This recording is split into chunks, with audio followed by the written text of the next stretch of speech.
The air in the command briefing room felt sharp, like every conversation was dressed in uniform.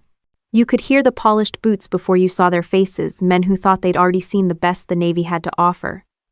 I walked in last, as usual, because that's how it works. They wait for the only woman in the room to show up so they can decide whether to take her seriously. Captain Mara Keaton, the aide announced. No one stood up, not that I expected them to. I took a seat near the end of the table, next to a coffee pot that looked like it hadn't survived its last deployment. The briefing projector flickered, and for a second, the whole place looked like a bad recruitment video, rows of uniforms, medals, and shoulders squared to the point of discomfort. My sister, Commander Lila Keaton, sat across from me. She was in her usual element, neat hair, sharp posture, and the kind of smile that looks good on camera, but cuts up close. She ran communications for the base. Public image, controlled narratives. The Navy loved her kind. The meeting began with Admiral James Rowan stepping in. He didn't walk, he occupied space. His voice carried that slow authority that made everyone sit straighter without realizing it. "Ladies and gentlemen," he started, scanning the room, "welcome to the Joint Command Integration Program. You are here because you represent the next generation of leadership. Some of you will work with aviation, others with ground units, and all of you, if you're lucky, will learn not to get each other killed." There was polite laughter, the kind that dies the second a superior stops smiling. Rowan's eyes landed on me halfway through the introduction. For a fraction of a second, he hesitated. I saw the recognition, or maybe discomfort, but he masked it fast. "Captain Keaton," he said, voice even. "Glad to have air support represented." "Fine." "Glad to be here, sir," I replied. Lila leaned slightly toward the Admiral. "She's my little sister, sir. Don't let her fool you, she's all sky, no ground." That earned her a round of chuckles from the table. I smiled politely. She always knew how to get a room to laugh, especially when it came at my expense. Rowan chuckled too, in that easy, dismissive way people do when they're not sure if they're supposed to. "You two related?" "Yes, sir," Lila answered for me. "Different path, same last name." "Ah." Rowan gave me a glance. "And what's your call sign, Captain? Don't tell me it's something pretty." The room lit up. Laughter. That loud, confident kind of laugh that fills the gaps between rank and ego. Lila added, "Oh, she had one once. Something dramatic, I'm sure." I didn't move, didn't blink. I just looked at Rowan and said, "Reaper Zero." The laughter stopped, like someone hit a switch. Chairs creaked. Nobody looked at each other. Even the coffee pot stopped dripping. Rowan's face changed only slightly, but enough for every officer in that room to feel it. The man who commanded half the Pacific Fleet suddenly looked smaller, or maybe just older. His eyes went distant, like a name had just reached him from somewhere he'd buried years ago. "You said, Reaper Zero?" he asked quietly. "Yes, sir." Silence. The kind that doesn't fade. Lila looked from him to me, confused but trying to hide it. "It's just a call sign," she said, voice a little too quick. Rowan didn't answer her. He stared at the folder in front of him, fingers tightening slightly on the edge. For a long moment, no one spoke. Then, in a voice stripped of humor, Rowan said, "All right, let's proceed." The rest of the briefing went on, but no one was listening anymore. They nodded, they took notes, but the oxygen in the room had shifted. My call sign had done that. It always did. After the meeting, people avoided eye contact. I could hear the whispers before I even reached the hall. "That's her? The Reaper?" Didn't think she was still in the service. "No way, she's the same pilot." Lila caught up to me outside. Her heels clicked fast, the sound of irritation disguised as professionalism. "What the hell was that?" she demanded. "What was what?" "You said it like you were dropping a bomb." I kept walking. I was asked a question. I answered it. She sighed hard. "You know what that name means around here, Mara. You just made half the command remember something everyone's been trying to forget." "That's not my problem," I said. "Of course it is," she snapped. "Everything with you has to be some moral crusade." I stopped, turned to her. "And everything with you has to look perfect on a report." She didn't answer, just stared at me, jaw tight, like she wanted to remind me who had the higher rank. She didn't need to. She'd been doing that since we were kids. As I walked away, I caught my reflection in the glass wall, same uniform, same nameplate, different worlds. She'd built her career managing what people saw. I'd built mine surviving what they didn't. Outside, The afternoon sun hit the tarmac. Pilots moved in formation, techs shouting over engines, the smell of fuel thick in the air. For a moment, it almost felt like home again. The kind of place where you didn't need to explain yourself because results spoke louder than family drama. But Coronado wasn't Alaska. It wasn't the war zone. Here, every smile hid a question, and every handshake measured loyalty. I'd been gone 5 years, but the politics hadn't changed. They just got better at dressing up. A young officer approached, probably early 20s, crisp uniform, eyes full of nerves. "Ma'am? Yes?" "I just wanted to say I read about Dusk Ridge in training. The pilot who pulled that extraction. They said she flew blind through a sandstorm." I nodded once. "They said a lot of things. Was that really you?" I gave her a look that wasn't yes or no. "Go finish your training, Lieutenant." She flushed, saluted awkwardly, and hurried off. I didn't blame her. Heroes always look better on paper than in person. Back at my quarters, the walls felt smaller than I remembered. On the desk sat my flight helmet, scarred and dull from years of storage. I traced the faded letters near the visor, RZ01. The paint chipped, but the name was still there.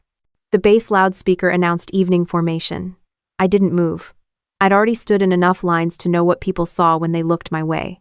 A woman who flew through a storm and came back alive. They loved the story. They just never loved the person inside it. Lila's words from earlier hung in the air. "You made everyone remember." She was right, but memories don't stay buried forever, especially not in a place built on ghosts. I poured a cup of stale coffee, sat by the window, and watched the last helicopter come in. Its blades threw dust against the sunset, and the sound was almost the same as I remembered the sound before the silence, before everything went wrong. Someone knocked on the door, 3 short taps. Then nothing. I waited, but no one spoke.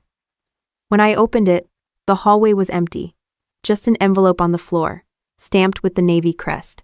Inside, one line printed in black. "Report to Admiral Rowan, 0900. Do not discuss this summons." No signature, no explanation, just like last time. I set the envelope down beside the helmet and looked at them both. One meant flight, the other, fallout. Either way, the storm had already started. The envelope still sat beside my helmet when the alarm hit 0500. I didn't sleep much, just watched the clock crawl toward the inevitable. At 09000, I walked into Admiral Rowan's office. The blinds were half drawn, the air stale with coffee and paperwork. He didn't look up right away, just kept writing something that didn't matter. "Captain Keaton," he said finally. "Have a seat." I stayed standing. "You wanted to see me, sir." He studied me for a moment, then leaned back. "You've been quiet since the briefing yesterday. I thought that was your preference." His mouth twitched not quite a smile. "It was, until you said a name I haven't heard out loud in years. And of course." I didn't respond. The silence stretched long enough for him to add, almost to himself, "Some ghosts don't need resurrection, Captain. Some don't ask permission," I said. He nodded slowly, as if he expected that answer. "You're excused." No reprimand, no explanation, just that look, the one that said everything you need to know but nothing you can quote. I left the office and walked the flight line. The smell of jet fuel was stronger than the ocean air. For a moment, I wasn't in Coronado anymore. I was back in Syria 5 years earlier, under a sky full of sand and fire. We called it Operation Dusk Ridge. Officially, it never happened. Unofficially, it was a rescue mission gone sideways. The desert storm had rolled in like a solid wall, visibility dropping to 0. The radar was useless, comms half dead, and the extraction window closing fast. I was piloting Falcon 9, a modified UH-60 with more duct tape than spare parts.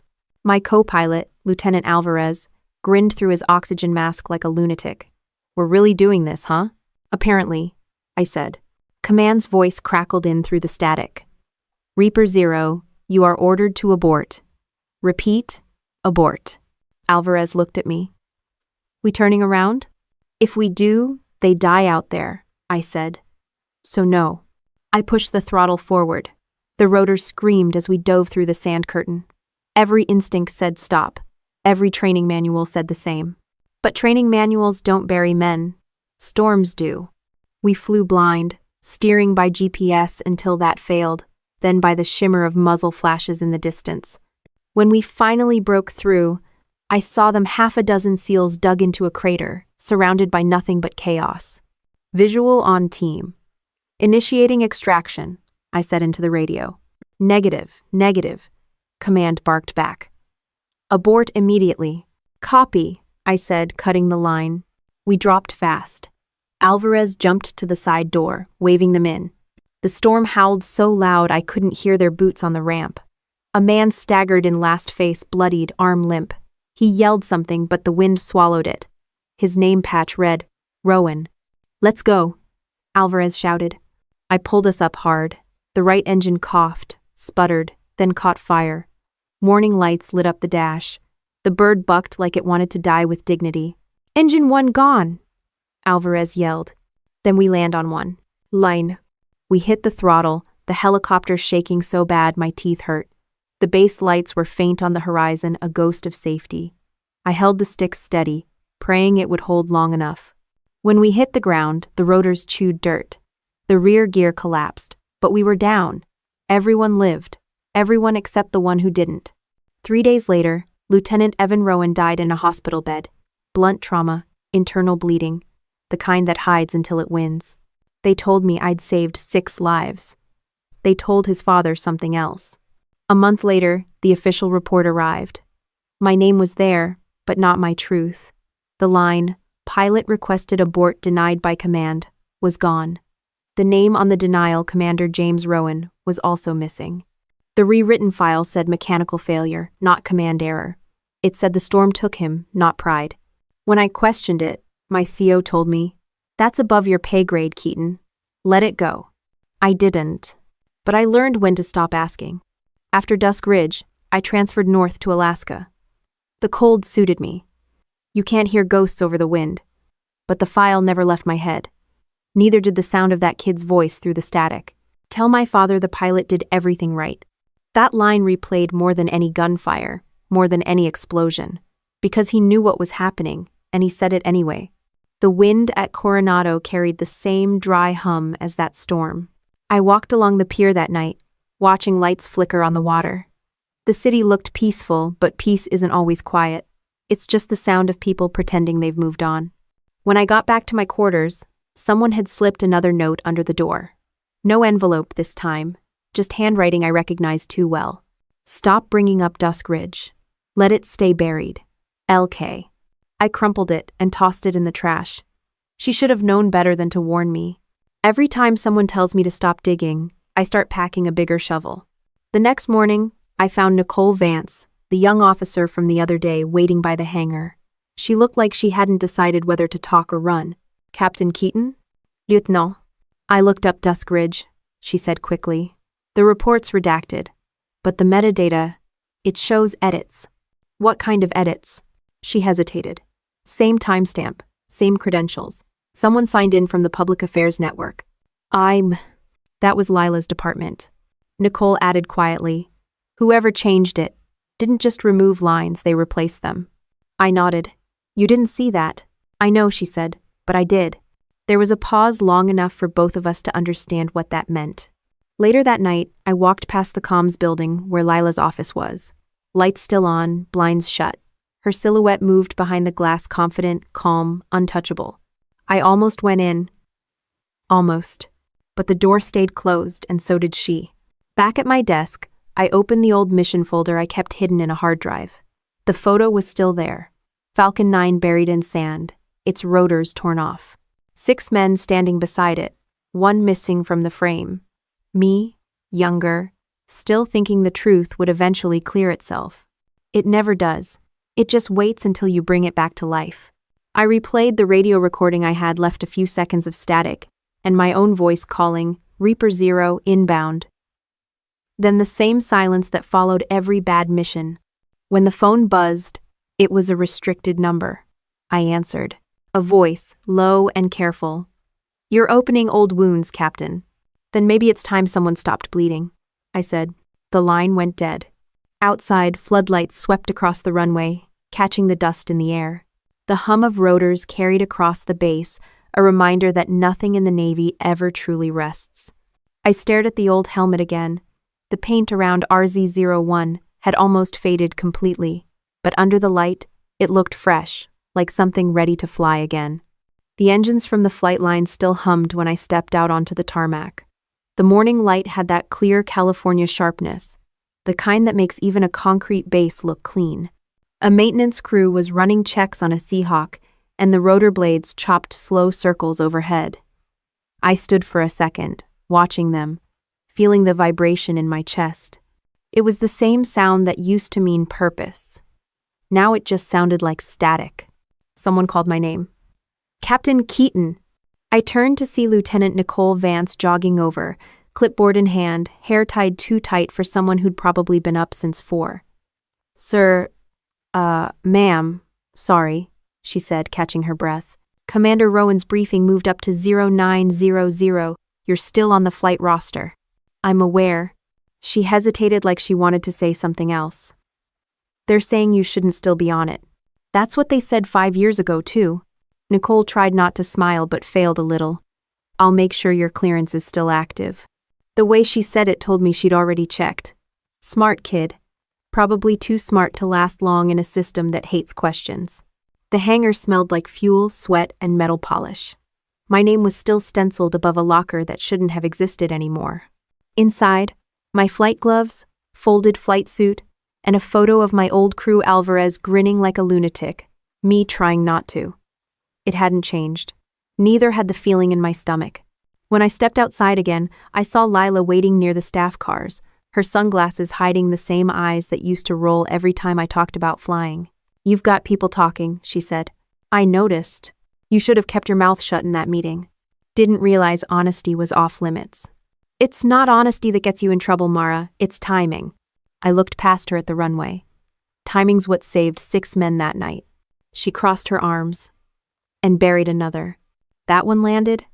I didn't give her the satisfaction of a reaction. She always knew which words hit hardest. She leaned closer. "You think coming back here proves something? It doesn't. It just reminds people why you should have stayed gone. Then you'll be the first one they thank when I leave again." Lila didn't answer. She just walked off, heels clicking like a metronome for arrogance. Nicole appeared again a few minutes later, standing awkwardly by a fuel truck.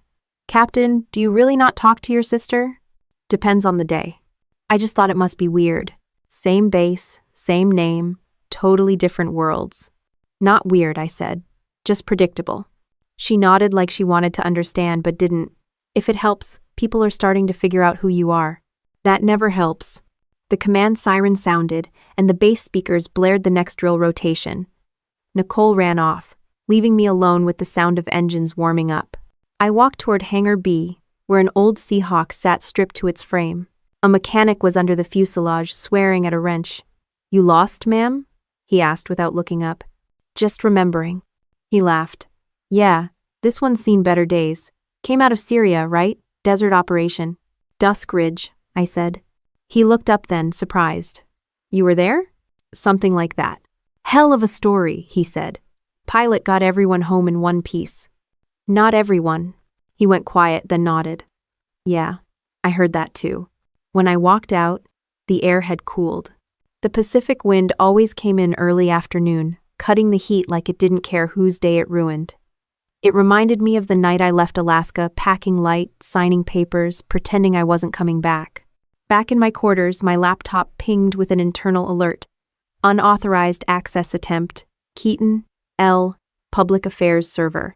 I opened the log. The timestamp matched the note she'd sent the night before. Same department, same initials. She was watching me, or deleting what I was about to find. I closed the laptop and grabbed my jacket. The hallway was quiet, too quiet for a place that bragged about 24-hour readiness. Half the staff was probably at dinner, or pretending not to notice the drama brewing inside their own command center. Outside the admin building, the sky was turning orange. The base chapel bell rang somewhere distant. I crossed to the communications wing and slipped into the back corridor. I didn't need a clearance to know where she kept her files. She'd always been predictable. Top drawer, labeled press drafts. The lock beeped under the override key I still had from my old assignment. Inside, folders lined up like soldiers, every headline perfectly typed. But at the back, one file stood out, DR 204. The same code from Nicole's metadata report. I reached for it. The door opened behind me. Looking for something? Lila's voice. Calm, almost amused. I turned slowly. You kept it. Why? Because someone had to control the story, she said. And you were never very good at that. I held the folder between us. This file clears me and condemns half your department. It clears no one. It just reopens old wounds. You think Rowan wants to relive that? His son's dead, Mara. Let it stay that way. It already is that way, I said. You can't kill the truth twice. Her jaw tightened. You really don't know when to shut up. Din. That's why I fly instead of write press releases. She stepped closer. If you go to him with this, you'll burn both our careers. Mine won't survive the scandal. Yours won't survive the silence after. Then we both get what we deserve. The folder slipped from my hand as she grabbed it. Papers scattered, one sheet catching under the desk lamp.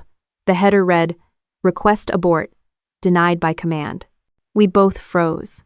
For a second, neither of us breathed. Then Lila tore the page in half. I caught her wrist before she could tear again. You really think that erases it? She glared at me. You don't get it. You're chasing ghosts. The Navy doesn't care who was right. It only cares who's useful. I released her hand. Then maybe I'll stop being useful. She straightened her uniform, gathered the torn paper, and left without another word.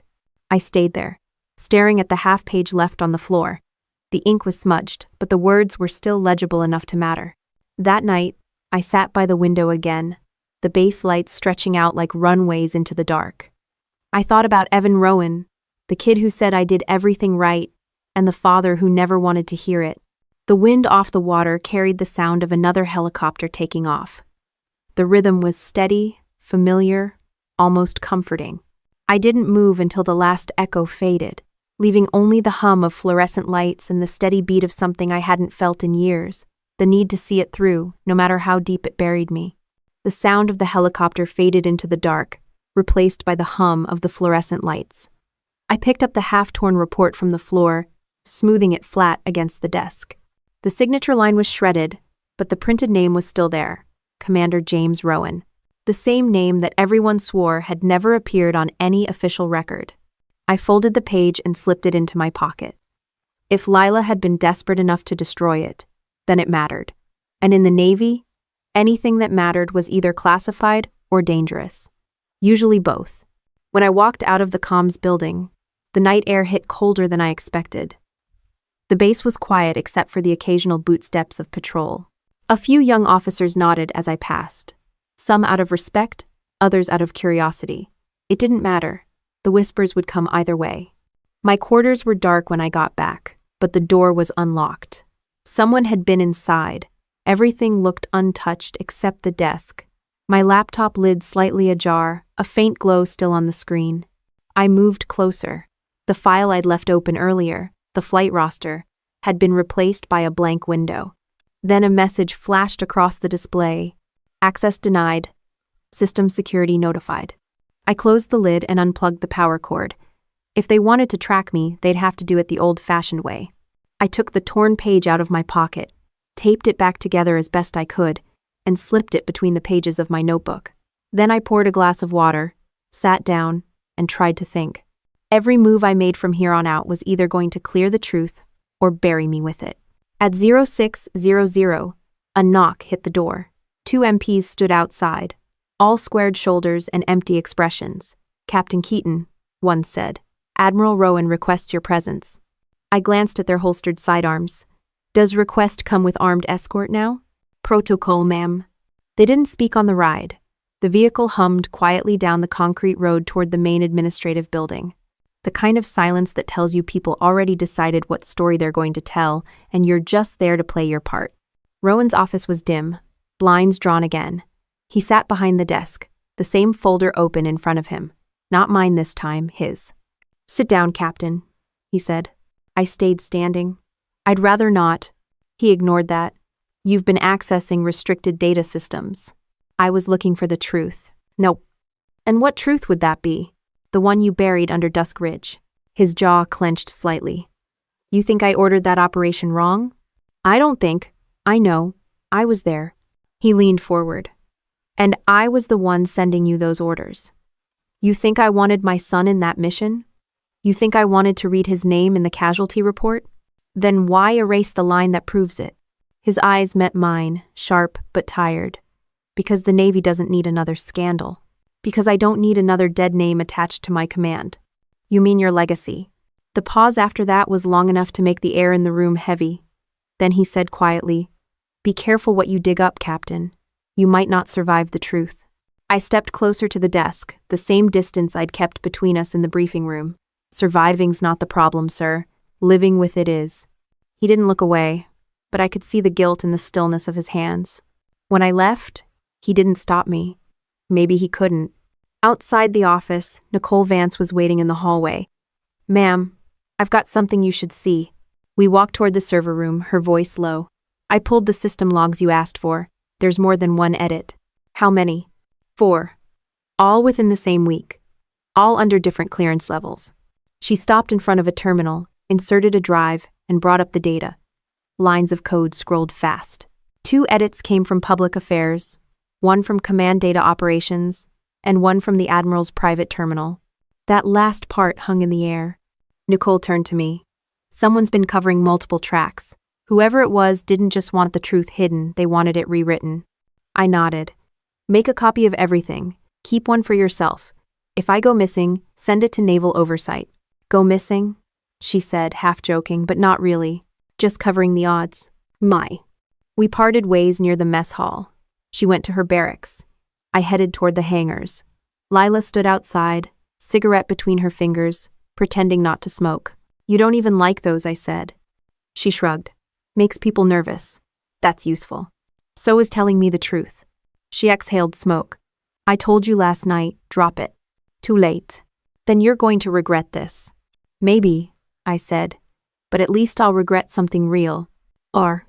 Lila's eyes flickered like she wanted to say more, but she crushed the cigarette and walked away. That afternoon, the Admiral's voice came over the PA system. "All personnel in the Joint Command Program will attend the evening review session at 1,800 hours. It sounded routine, but the way the entire base shifted told me it wasn't. Everyone moved a little faster. Everyone avoided looking at me. When I arrived, the conference room was half dark. Rowan stood at the front, arms crossed, eyes on me before anyone else.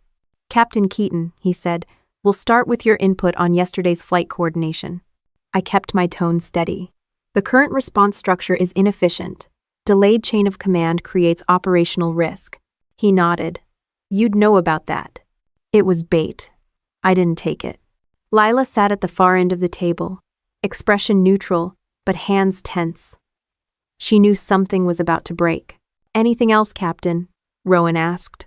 "Yes," I said. "I'd recommend reviewing the Dusk Ridge archive in your own name, sir. You might find something worth correcting." The entire room went silent. Rowan didn't blink. Dismissed. I walked out without looking back. The murmurs started the second the door closed. Back in my quarters, I found my laptop gone.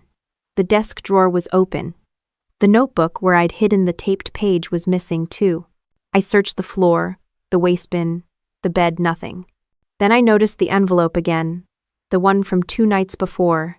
Same Navy seal. New line printed beneath it. "You're done digging, Reaper."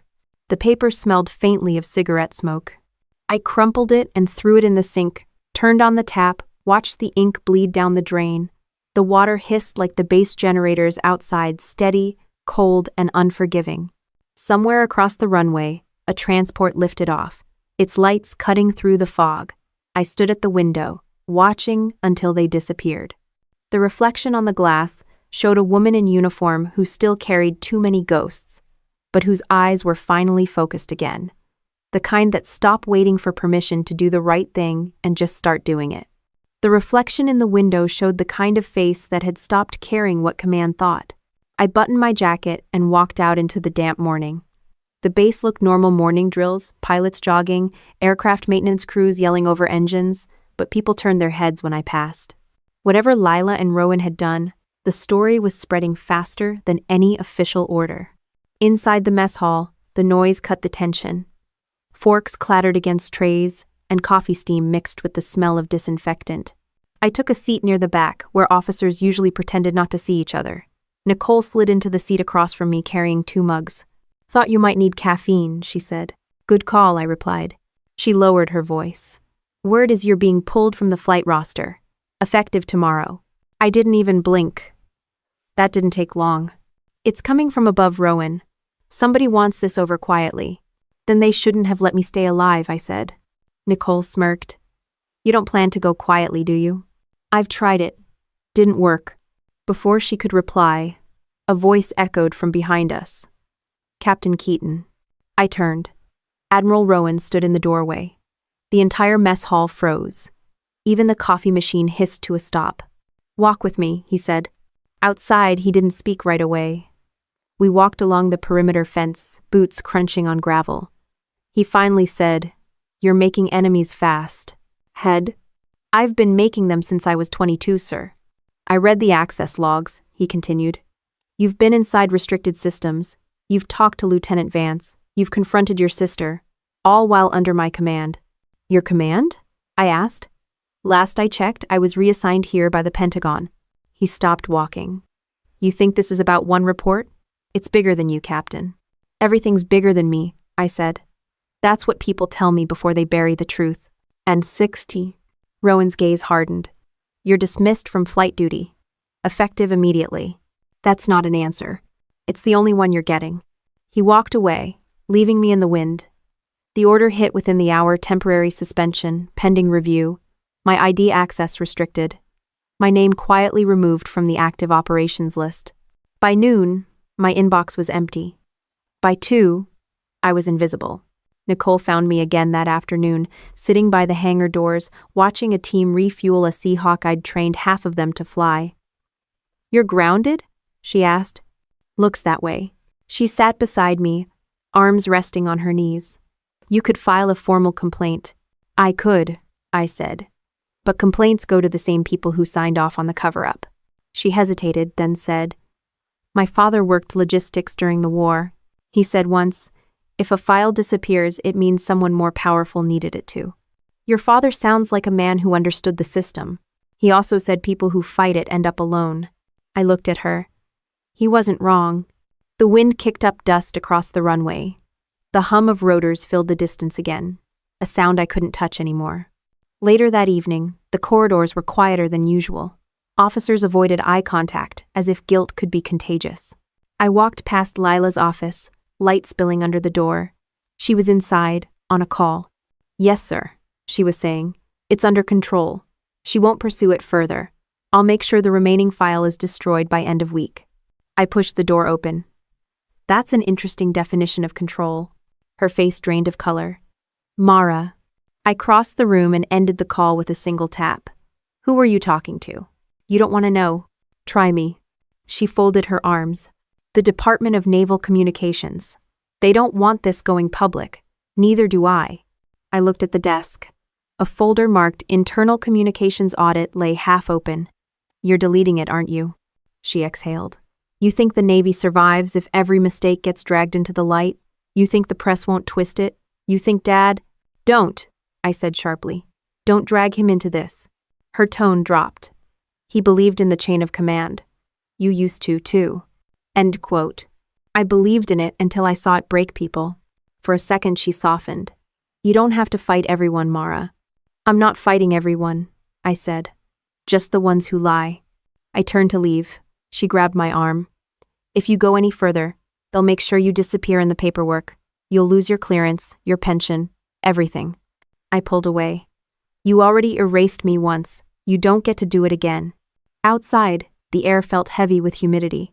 I walked to the edge of the runway, where the noise of the city couldn't reach. The lights along the hangars flickered like they were blinking too slowly to stay awake. The sound of footsteps came from behind. Nicole again. "I think I found something you should hear." She held out a small external drive. "The backup server. One file survived the purge." "What's on it?" "A voice recording. You should listen somewhere private." In my quarters, I plugged it in.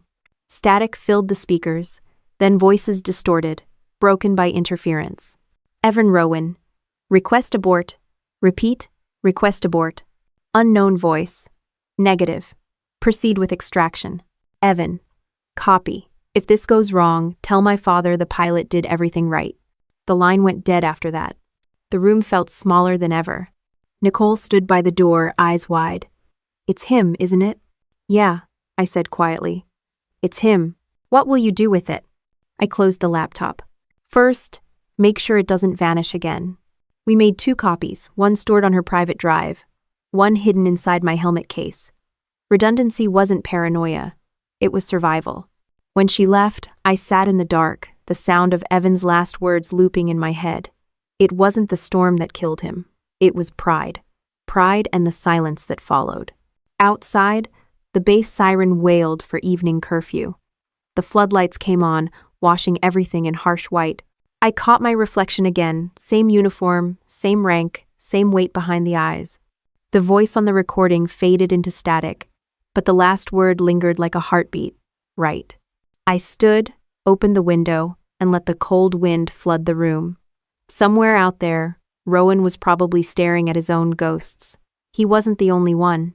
The difference was, I'd stopped running from mine.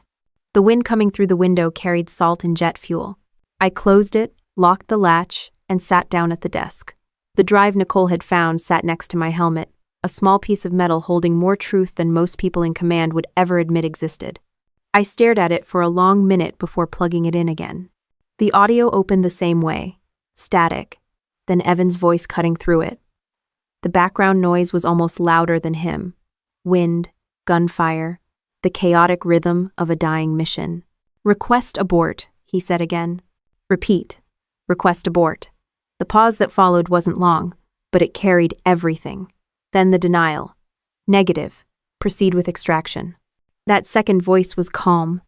Too calm. I replayed the clip, isolating the sound signature. The timbre matched another recording I'd heard years ago, briefing tapes from the command tower. When I compared it, the algorithm confirmed what my gut already knew. It was Admiral James Rowan himself. He hadn't just approved the mission. He'd overruled the abort. My hands tightened on the edge of the desk until the wood creaked. Every report, every file, every denial, it all made sense now. The cover-up wasn't about protecting a dead soldier's reputation. It was about protecting a living one's pride. A knock hit the door. Sharp. Deliberate. I reached for my sidearm before opening it. Nicole stood outside, face pale under the corridor light. Ma'am, we've got a problem. What kind? They know about the backup drive. And Endo. How? I think Lila traced my access. She's calling it a breach of information security. They're pulling audit logs. I motioned her in, closing the door behind her. Sit. She sat, hands shaking slightly. They'll court-martial both of us if they find the copy. They won't, I said, though I wasn't sure. You still have the original file? She nodded. Hidden in the maintenance wing, behind the fuel logs. Nobody checks there. Good. Now. Nicole hesitated, then asked, Why are you doing this? You could walk away. You've got your record, your commendations. You don't need this fight. I looked at the helmet on the desk. Because I'm tired of flying with ghosts strapped to my back. She didn't say anything else. She just nodded once and left, her boots echoing down the corridor. When the silence settled again, I opened the hard drive's remaining directory. There was one encrypted file left, DR 204, audio, confidential, log. It needed an admin key to unlock. The kind of key only Rowan had. I stared at the access prompt. Breaking military encryption wasn't something you could hide, even with skill. But if I wanted the truth to be more than a rumor, I had to hear the rest. I pulled up an old maintenance software interface, something with command override permissions. It wasn't made for decryption, but it used the same root-level architecture. I rerouted it through the local terminal, bypassing security timestamping. 30 seconds later, the system beeped. Access granted. The file opened. Static again, then Rowan's voice, crisp and unfiltered this time. This operation is under direct command authority. Abort requests will be denied unless mission integrity is compromised. The success of this extraction will not fail under my watch. Then another voice, mine. Visibility 0. We're losing altitude. Proceed, he said again. That's an order. The audio warped with feedback, then silence. I stopped the playback. The air felt too thin. Rowan had forced the mission through. He hadn't just made a mistake, he'd gambled 6 lives to preserve his ego, and one of those lives had been his own son's. I backed up the file twice, stored it in hidden directories, and encrypted them under fake maintenance reports. It wasn't enough, but it was a start. At 0200, I walked to the flight deck. The base was quiet, except for the soft hum of security lights and the faint echo of waves hitting the pier. My suspension hadn't stopped me from moving around yet. I needed space to think. The ocean was dark, endless. Somewhere out there, the same kind of storm that killed Evan Rowan was probably building again. The world doesn't stop spinning just because one person's truth gets buried. I heard footsteps behind me. Lila's voice followed, steady and cold. "You're digging yourself into a grave. I've been in worse places." "You broke into classified archives," she said. "You violated chain of command, data security, and God knows how many statutes. And you violated every moral code that used to mean something to you." She stepped closer. "This isn't about you and me anymore." "Then what is it about?" "It's about survival," she snapped. "Of the Navy, of our careers, of every man and woman who still believes this institution means something. If this gets out, it won't just take Rowan down. It'll take all of us." "Then maybe it needs to." Her tone softened, but her eyes didn't. "You think truth fixes things. It doesn't. It just burns what's left standing. I'd rather face the fire than live in the dark." For a moment, the only sound was the ocean. Then she said quietly, "He's called for a security review tomorrow morning. You'll be there. They'll ask for your statement. Let them." Lila's lips pressed into a thin line. "You don't get it. He's not going to question you. He's going to discredit you." I almost laughed. "He'll have to get in line." When she left, I stayed on the pier. The night smelled like salt and jet exhaust. My reflection in the water rippled, breaking into pieces with every gust of wind. By dawn, the sky turned pale gray. The review meeting started at 0700. I walked in wearing my full uniform, ribbons polished, collar sharp. Rowan sat at the head of the table, flanked by 3 officers and a data tech. Lila stood off to the side, not meeting my eyes. "Captain Keaton," Rowan said evenly, "we've reviewed your recent activity and found multiple breaches of protocol. I'm aware. Would you like to explain your actions before we proceed to disciplinary recommendation?" "I would," I said, setting the hard drive on the table. "That file contains mission data from Operation Dusk Ridge, specifically the final communication logs. I suggest you listen before making recommendations." One of the officers frowned. "Those records were destroyed." "Apparently not." Rowan stared at the drive like it was a weapon. "Where did you get that?" "From the part of the Navy that still believes in accountability." He didn't move for a long moment. Then, finally, he said, "Leave us." The officers hesitated but obeyed. When the door closed, only Lila, Rowan, and I remained. He picked up the drive, turning it over in his hand. "You think this redeems you?" "It redeems no one," I said. "It just tells the truth." He looked at Lila. "And you let this happen?" She didn't answer. Her silence said everything. Rowan's voice dropped lower. "You don't know what it's like to lose a son, Captain. To hear his voice call through static while you're the one who told him to stay." "I don't," I said. "But I know what it's like to lose respect for the people who can't own it." The line between command and conscience blurred in that room. He looked older suddenly, less a man of rank, more a man haunted by choices that wouldn't die. He slid the drive back across the table. "What do you want, Captain?" "I want the record corrected, all of it." His eyes narrowed. "And if I refuse? Then you'll hear it played at the next Pentagon audit." He exhaled, long and slow. "You're playing with fire." "One." "Good," I said. "At least something's burning for the right reason." Outside, the first helicopter of the morning took off, its blades slicing the air like a countdown. I stood there, watching it fade into the horizon, knowing that the sky was about to open again, only this time I wasn't the one flying blind. Rowan's office looked different that morning. The curtains were drawn open for once, sunlight cutting across the desk, making every speck of dust visible. It was the first time I'd seen his hands not shaking. He didn't look like a man ready to fight anymore. He looked like a man who'd already lost. I stood across from him, Not saluting, not sitting. He didn't ask me to. The hard drive from yesterday was gone, replaced by a single paper folder on the table, an official investigation report, stamped classified review, Reaper 0. He finally said, "You wanted it on record. You've got it. But before we move forward, I need you to hear something." He reached into the drawer, pulled out an old USB stick, and plugged it into the console. The speakers cracked with static before a familiar voice came through. "Evan Rowan. Base Command, this is Falcon 9. Visibility near 0. Request abort." James Rowan. "Negative. Proceed as planned." Evan. "Copy.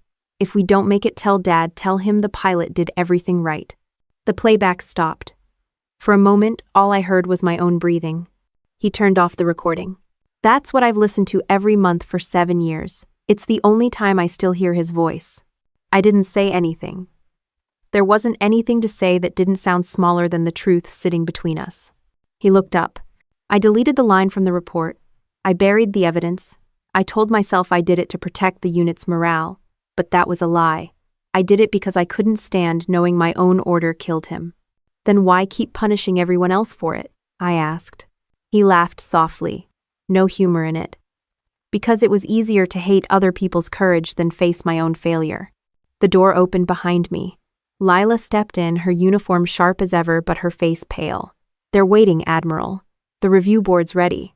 He didn't move. "Let them wait." She closed the door behind her and stood in silence.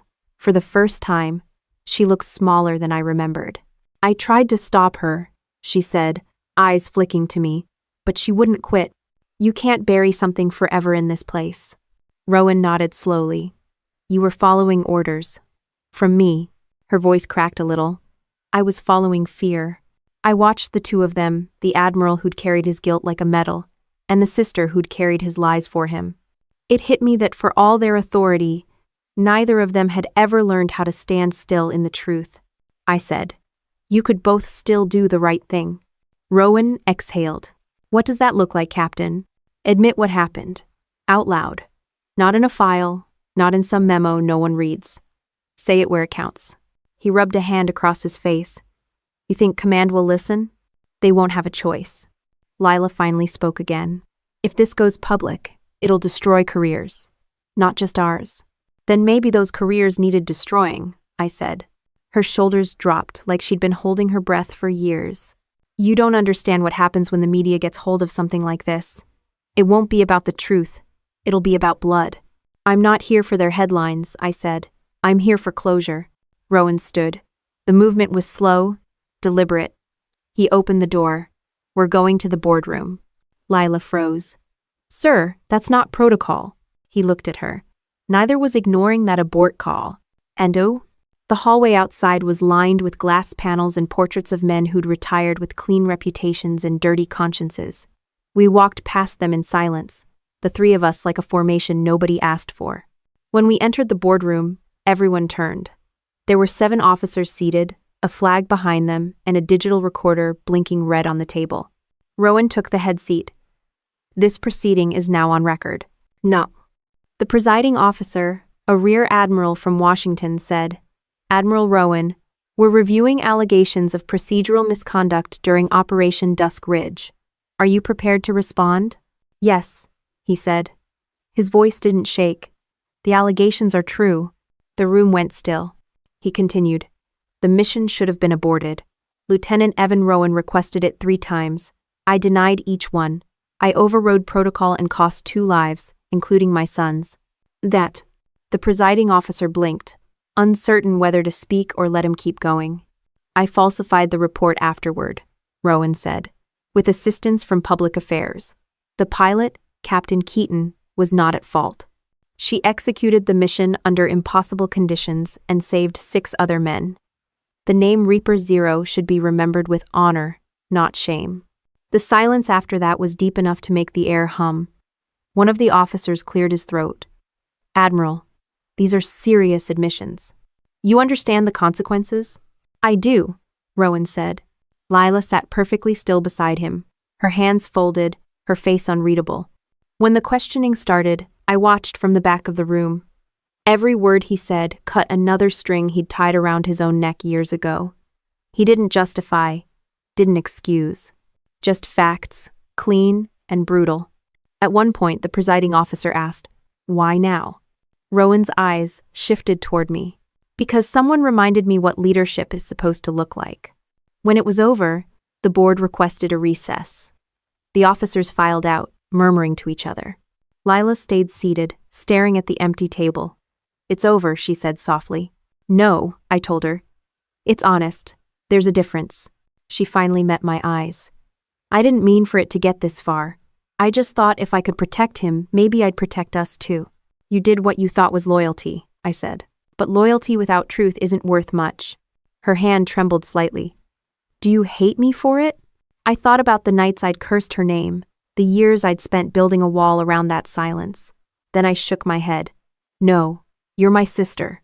I just wish you'd believed I could survive the truth." She looked down, eyes wet but steady. "I was wrong." We left the room together. Outside, the sun was setting over Coronado Bay, throwing gold across the water. For the first time, the base didn't feel like a cage. It felt like a place where something heavy had finally been put down. Rowan followed a minute later, alone. His voice was quieter now, rougher. "You'll be called to testify tomorrow. I'll be there." He nodded. "Whatever happens, thank you for forcing me to listen." "Don't thank me," I said. "Just don't forget." He gave a small, tired smile.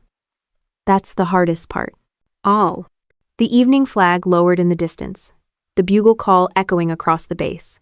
Officers paused where they stood, facing the sound. The three of us did the same, an old habit, maybe a new start. No ceremony, no applause. Just silence. The kind that finally meant peace instead of guilt. The hearing chamber was colder than I expected. The overhead lights buzzed faintly, and the air smelled like polished wood and old paper, two things that never changed in any room where judgment was about to happen. Rows of officers filled the benches behind me, their uniforms perfectly pressed, expressions neutral, practiced. To my right sat Lila, her posture immaculate, her hands clasped so tightly her knuckles looked white. Across the table sat Admiral James Rowan, the man whose word used to silence entire rooms. Now, he just looked tired. The presiding official, a 3-star from Washington, opened the file before him. "Captain Mara Keaton, you are here as a witness regarding Operation Dusk Ridge. Admiral Rowan, you are here under review for procedural violation and falsification of official records. This proceeding is being recorded under U.S. Navy Ethics Protocol. Are we clear?" "Yes, sir," I said. Rowan's answer was quieter. "Understood." The officer nodded. "Captain Keaton, please state your findings for the record." I stood, the microphone's feedback cracking slightly before settling. Operation Dusk Ridge was conducted under severe weather conditions in northern Syria, classified under Joint Rescue Protocol. Lieutenant Evan Rowan's unit was stranded and requested immediate extraction. I was ordered to proceed under command authority despite multiple abort warnings. The decision resulted in 2 fatalities, one being Lieutenant Rowan himself. The officer interjected. "And the orders to proceed came from Admiral Rowan?" "Yes, sir," I said. They did. A few pens stopped moving. Even silence has a rhythm in these rooms. It faltered for a second right then. I continued. The official report of the mission was altered after submission. The original abort requests were removed, and the command authorization signatures were replaced. That falsification was confirmed through recovered data from the DR 204 archive. End of 20. The officer looked toward Rowan. "Do you dispute this, Admiral?" Rowan didn't speak at first. Then he said, "No, sir. The record is correct." Lila shifted slightly in her chair, her jaw tight. The officer leaned forward. "Would you care to explain why the report was falsified?" Rowan's voice cracked for the first time in years of command. "Because I couldn't face the truth that my decision killed my son." No one moved. The weight of that sentence hung in the air long enough for the sound of distant aircraft outside to slip through the silence. He continued, slower now, like each word was being dragged from a place that had been locked shut for years. "I made a call based on pride, not judgment. I told myself it was leadership. It wasn't. It was arrogance." The presiding officer glanced at the others beside him, but no one interrupted. Rowan turned to me. Captain Keaton risked her life and her crew to save those men. If anyone here deserves the name Reaper Zero, it's her. She carried my son home when I couldn't. The officer cleared his throat, breaking the stillness. Captain, do you have a recommendation for disciplinary action? I hadn't planned what I'd say until that moment. Every possible version of revenge had already burned itself out in my head long ago. I looked at Rowan, then at the flag behind him. Yes, sir, I said.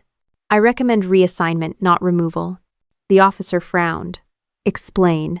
Admiral Rowan doesn't need punishment, I said. He needs to teach what failure looks like, so no one else repeats it. Strip him of command, but assign him to the ethics training program for command candidates. Make him face what leadership means every single day. The murmur that rippled through the room wasn't outrage, it was surprise. Even Rowan blinked, as if he'd been bracing for something worse. The presiding officer raised a brow. You're certain that's your recommendation, Captain? I am. Rowan exhaled, his hands clasped tight. You'd give me that mercy? It's not mercy, I said. It's accountability. You taught me the difference. The officer nodded. The board will deliberate. The panel left for 10 minutes. Nobody spoke. Lila kept staring straight ahead, and Rowan leaned forward, elbows on his knees, as if he were holding up more than just his own weight. When the board returned, the decision came fast. Admiral James Rowan is hereby demoted to commander and reassigned to the Naval Ethics and Leadership Instruction Program. Captain Mara Keaton is officially commended for operational integrity and reinstated as head of Joint Special Operations Flight Training. The gavel hit the desk. One sharp sound. No applause, no sighs of relief. Just finality. As the room emptied, Rowan stayed seated. He finally looked at me and said quietly, "You didn't have to do that." "Yes, I did," I said. "Someone had to break the cycle."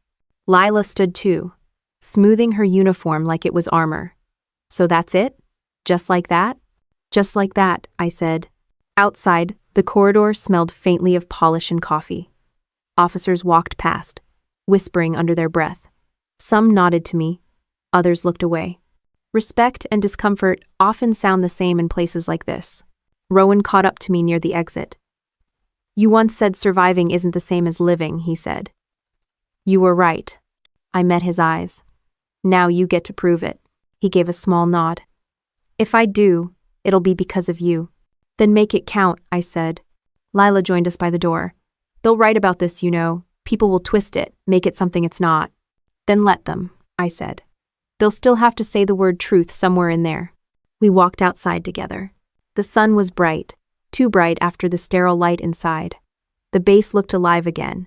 Jets taking off, cadets running drills, waves breaking along the shoreline.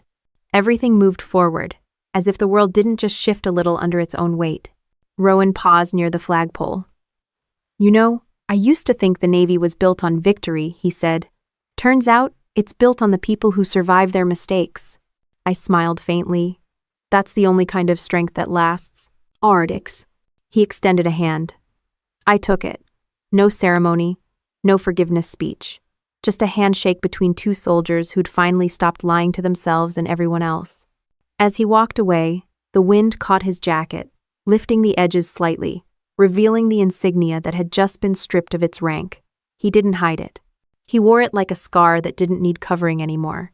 I looked toward the hangars where cadets were prepping for takeoff. Nicole stood by one of the helicopters, clipboard in hand, waving when she spotted me. I walked toward her, boots crunching on the gravel.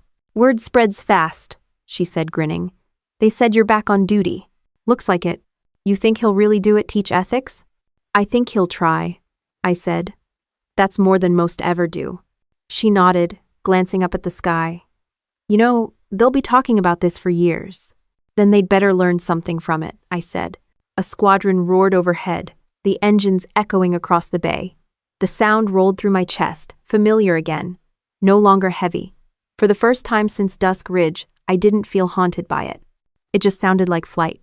1 year later, the Coronado airfield didn't look any different, but everything about it felt new. The rusted signs had been replaced, the hangars repainted, and the training program banners carried a new title, Leadership Under Fire.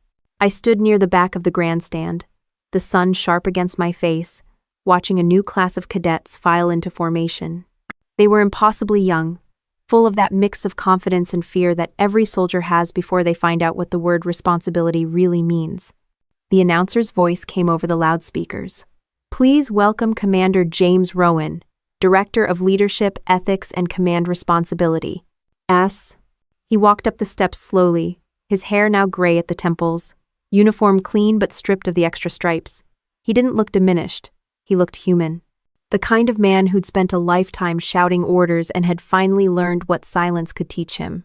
He stepped up to the podium and adjusted the microphone. "When I was your age," he began, "I thought command meant giving orders louder than everyone else. I thought leadership was about control. Then someone taught me that real command is about accountability, not authority." The cadets leaned in, listening. He continued, "That lesson came from a pilot who flew through storms that most people wouldn't even drive through. She didn't just save her team, she saved my understanding of what honor actually means." Rowan's gaze lifted toward the back of the stands toward me. He didn't need to say my name, but he did anyway. "Her name is Captain Mara Keaton. You know her as Reaper Zero." The applause didn't come all at once. It started slow, then built like a wave. I didn't stand, didn't wave back. It wasn't about me. It was about what the story stood for. Nicole Vance sat beside me, now a full lieutenant. "You could have taken the stage," she said quietly. "I've had enough microphones for a lifetime." She smiled. "Still feels good though, doesn't it?" I didn't answer. She already knew. Rowan went on. "You'll learn that leadership isn't about avoiding mistakes. It's about admitting them before they become legacies. You'll fail people and some of those failures will follow you. But if you're lucky, they'll also make you better." When the speech ended, the cadets stood at attention while the flag was raised. The air buzzed with the sound of helicopters warming up, a sound that had once meant ghost to me but now felt like movement, like life continuing. After the ceremony, Rowan walked down the steps, shaking hands, trading small smiles with the young officers who had only ever known him as a teacher, not a commander. I stayed in the shade, watching. When he finally reached me, there was a pause. "You stayed in the back," he said. "Old habit," I replied. "You still flying?" "Training the new ones. Less glory, more patience." He nodded. "That's leadership. I learned from the best example," I said, then added, "and the worst." He actually laughed at that, a short, rough sound, but real. Fair enough. We walked toward the edge of the runway together. The ocean glittered in the distance, wind pushing at our sleeves. For a while, neither of us spoke. Finally, he said, "You know, I kept listening to that recording, the one from Dusk Ridge." "Why?" "To remind myself what it cost to learn the truth." He looked at me. I also kept his last letter. "Evans?" He nodded. "You want to see it?" He pulled a folded piece of paper from his chest pocket, worn thin at the edges. The ink had faded, but the handwriting was clear. I recognized it immediately. "To whoever saved me that night if I don't make it, tell my father I saw heaven once." It was made of ice and rotor blades. I read it twice before giving it back. "He forgave you before you even asked," I said. Rowan looked down. "He forgave both of us." There wasn't much left to say after that. Some truths don't need repetition. They just need room to breathe. Nicole jogged up from the flight line waving a clipboard. "Captain, you're scheduled for simulator training in 10. "Already?" "Yes, ma'am. The new recruits want to see how Reaper Zero handles turbulence." I groaned. "I swear, if they put that name on a patch, I'm retiring." Rowan chuckled. "You'll wear it. You've earned it." I turned to him. "You'll stick around for the next class?" "I plan to," he said. "This program, it's the first thing I've done that feels right in years." "Then don't stop now." He gave a slow nod. "You'll take care of them?" "I always do." The cadets started their next drill, a line of helicopters rising one by one, perfectly timed, engines harmonizing into a rhythm that filled the sky. The sound used to rattle me. Now it steadied me. Nicole walked beside me as we headed back to the hangar. "You ever think about leaving?" she asked. "Every day." "One. Then why stay?" I smiled. "Because the sky doesn't hold grudges." She laughed. "That's poetic for someone who hates metaphors." "Don't quote me," I said. Back inside, the simulator room was loud with chatter. The younger pilots greeted me with quick salutes, eyes bright. They'd all heard the story, or at least their version of it, the fearless pilot, the storm, the impossible rescue. None of them knew the truth behind it, and maybe that was fine. Sometimes legends served a purpose. I strapped into the simulator seat, the screens flickering on around me, wrapping me in the illusion of open air. The landscape appeared, jagged mountains, low clouds, impossible wind.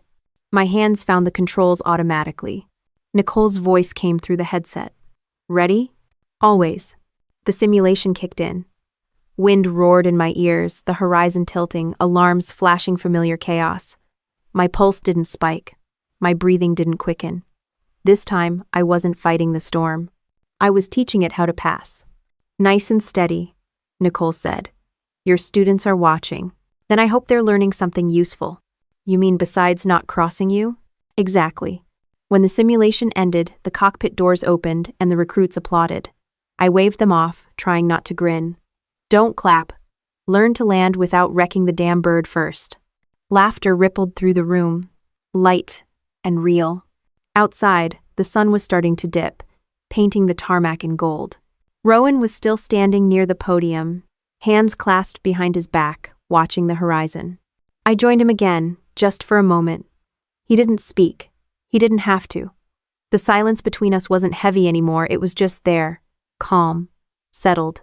The world had kept moving, and for once we were both keeping pace. Somewhere behind us, a helicopter lifted off, blades cutting through the light.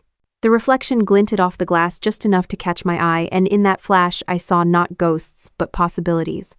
The kind that finally looked like peace. Washington was colder than I remembered. The air carried that clean, metallic chill that never really left the city, no matter the season. I'd been retired for 8 months when the invitation arrived, a single envelope with the Navy crest embossed in gold, the words Smithsonian Air and Space Museum Dedication Ceremony typed neatly underneath. I hadn't worn my dress blues since the last training graduation. They fit the same, though the medals caught the light differently now. Less like decoration, more like history. The event was part of an exhibit honoring pilots who'd flown in unrecorded or classified operations. Buried stories finally given names. The hall shimmered under the glass dome, sunlight reflecting off polished aircraft and silver plaques. Rows of uniforms and civilians filled the seats. Journalists whispered near the back, their cameras humming quietly. I stayed near the side, blending in just enough to avoid introductions. At the center of the room hung a restored helicopter, matte gray, its nose gleaming under the spotlights. Reaper 0. The tag beneath it read, UH 60 amperes, Reaper 0, piloted by Captain Mara Keaton during Operation Dusk Ridge, 2019. Call sign derived from recovery operations under extreme conditions. Crew 2. Survivors evacuated. 6. Mission success under impossible odds. The brass plaque beneath carried one more line, simple and precise. Honor lies not in silence, but in facing what we fear. Someone had chosen that line carefully. Nicole found me before the ceremony began, her hair now tucked neatly under a lieutenant commander's cap. I was hoping you'd show, she said, handing me a cup of coffee. Couldn't have this without you. I took it, smiling faintly. You're running this thing now? Part of the committee, she said. They wanted someone who actually understood what those files meant. Rowan's the keynote. Still teaching? Still making cadets regret signing up for leadership ethics. All men. That earned a small laugh. I hadn't seen Rowan in nearly 6 months. We'd exchanged a few letters, short, dry, to the point, but I hadn't expected to see him here. When the lights dimmed, the crowd settled. The museum director stepped up first, introducing the exhibit, the pilots, the missions, too long hidden. Then Rowan took the podium. He moved slower now, his steps deliberate, but his presence filled the room the same way it always had, the kind of gravity that came from someone who'd survived the weight of his own choices. He adjusted the microphone. When I was asked to speak today, he began, I thought about saying no. I've spent most of my career trying to forget certain moments, but some stories demand to be told, not because they glorify us, but because they remind us what we owe to those who never stopped doing the right thing. He turned slightly, eyes finding mine through the crowd. I commanded pilots who faced storms. I wouldn't have entered myself. One of them sat right there. He pointed toward Reaper Zero. And she flew through hell because I told her to. A murmur spread through the room, people realizing who he meant. He continued, I spent years blaming that storm for taking what it did. The truth is, storms don't take anything. Pride does. Silence does. But if you're lucky, sometimes the person you failed gives you a chance to make it right. He paused. The lights above caught the silver in his hair. That's what Captain Mara Keaton did. She didn't destroy me when she could have. She made me face myself. And because of that, I became something better than what rank ever made me accountable. End quote. The applause came slow, steady, genuine. No pageantry, just respect. When it ended, Rowan stepped down and approached me. Still hate public recognition? He asked. More than ever, I said. Good. Keeps you honest. He reached into his jacket and handed me a small sealed envelope. Something I meant to give you sooner. Inside was an old letter, the paper worn soft from years of handling. The handwriting was careful, almost delicate. To Captain Mara Keaton, thank you for bringing them home. If my father ever forgets, remind him that he raised a man who died proud. Tell him I saw the sky that night, and it was beautiful. Tell him you flew it right. LT. Evan Rowan. I folded it slowly, the ink smudged at the edges from time. You kept this all these years? Every day, Rowan said. I used to read it to remind myself what guilt sounds like. Now I read it to remember what forgiveness feels like. We stood there a moment, surrounded by the quiet hum of conversation, the glint of aircraft and history breathing under glass. Nicole joined us. They want a photo of the three of us, she said. I shook my head. Let the next generation have the spotlight. We've had ours. She grinned. You always say that, and then somehow they still name things after you. I frowned. What? She nodded toward the far end of the hall, where a new helicopter sat on display. Sleek, modern, its paint still fresh. The label under it read, RZ-01 Reaper Series helicopter, dedicated to Captain Mara Keaton and the crew of Dusk Ridge. Rowan's voice was quiet. He would have liked that. I looked up at the machine, its metal catching the sunlight through the glass dome. Yeah, I said. He would have. A voice behind us said softly, Captain Keaton? I turned to see a young woman, maybe in her 20s, holding a worn leather-bound journal. I'm Emily Rowan, she said. Evan was my uncle. The journal looked familiar, standard-issue field notes, edges frayed. He wanted me to give you this, she said. It's been in my family since before he deployed. I opened it. The last page had a line written in his hand. If you ever meet her, tell her I wasn't afraid. Tell her the storm didn't win. I closed it and handed it back to her. He wasn't wrong. She smiled through tears. Dad says you taught him how to land again. Nat. Then maybe we're even, I said. The rest of the ceremony blurred together photos, handshakes, polite conversations. But when I stood beneath Reaper Zero again, the noise faded. The helicopter gleamed under the lights, every scar from that mission carefully restored but not erased. I reached up, touching the metal. It was cold and smooth, like closure itself. Nicole joined me quietly. You ever miss it? She asked. Every day, I said, but missing it means I did it right. She nodded. They're naming the next training wing after you, you know. Terrible idea, I said. They should name it after the people who never made it home. They will, she said. But first, they'll remember the one who brought them back. The last of the crowd drifted out.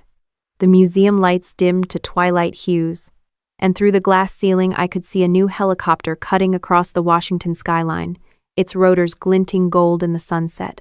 Rowan's voice echoed faintly from behind me, softer now, filled with something that wasn't guilt anymore. He finally flew by faith, he said. I smiled, eyes still on the sky. We all did. The rotors faded into the distance, leaving only the hum of the lights and the calm of an ending that didn't need words. Reaper Zero hung above me, not a relic of war, but a reminder that even the worst storms can clear if you don't stop flying through them. And for the first time, I didn't feel like a survivor. I felt like I'd finally landed.